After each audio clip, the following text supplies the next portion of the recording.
Hello guys, kumusta kayo? Magandang hapon. Magandang hapon dito sa Qatar. Itong vlog na to, wala lang. Bali pupunta lang kasi ako ng tindahan, bibili ako ng mauulam. Kasi nauumay na ako sa ulam sa kantin. Ulam ko ngayong hapunan. So titingin ako kung anong pwedeng maulam ngayon. Friday ngayon, walang pasok, so rest day. So maghapon ako nasa kwarto kasi kaninang umaga napakalamig. So mahangin. Kaya malamig. Nakakatamad lumabas. So sa kwarto lang talaga. Ang hirap na maligo sa umaga kasi napakalamig nga. Yan. Kaya pinipilit ko lang kaysa naman sa hindi maligo. So pinipilit ko lang lumigo sa umaga. Lalo na pagpapasok. Maaga ako nagising, alas 5 gumigising na ako diretso sa paliligo. So napakalamig. Nalamig maligo. Yung hangin kasi may dalang may dalang lamig. Anong may dalang lamig? Yung hangin malamig pala. Kaya ang hirap. So pag naliligo tayo, mabilisan lang. Siguro mga ilang tabo lang, tama na. Tsaka sabon, shampoo, ganun na. Yan. Sa hapon naman kasi lumiligo rin kasi ako sa hapon pagka galing sa trabaho. Naliligo rin ako. Kaya pag sa umaga, okay lang kahit na konting sabon lang tsaka shampoo. Yan. Kaya hindi naman masyadong madumi ang katawan. So, ang ganap nga ngayon, pupunta ako ng tindahan para bumili ng mauulam. So, naisipan ko munang mag-vlog ngayon. Gumawa uli ng video. So, katulad nga na sinabi ko kanina, nauumay na ako sa pagkain. So, titingin ako kung anong dilatang pwedeng maulam ngayon sa tindahan. Ano kayang meron dun? May tugtugan dun sa labas ng sa entrance. Malapit kasi ako sa entrance eh. Tingnan muna natin kung ano yung meron dun.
What is that? What? Talking? What is to? What is? No, what is that? This one program. Huh? This one is dancing. No, what is Singing. Indian? Yeah. No, Nepali. All Nepali. Yeah. Only for Nepali person. Good, huh? क्या किधर गया था? Video.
So yun nga guys, bali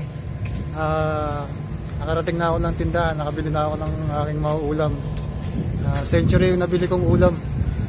So wala namang ibang pwedeng ulamin doon bukod sa sardinas. Ayan. So pwede na yung ulamin sa hapunan. Minsan kasi nakakaumay na yung ulam sa kantin kaya ito, bumibili na lang ako.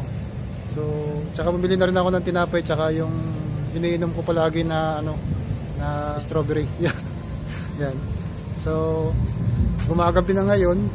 So pupunta na tayo sa kantin para kumain. Tsaka para makapagpahinga na rin, makatulog. I-upload ko pa pala to. Itong video to. So i-edit pa natin to para may upload bago matulog. So hanggang dito na lang guys. Salamat and see you sa susunod na video.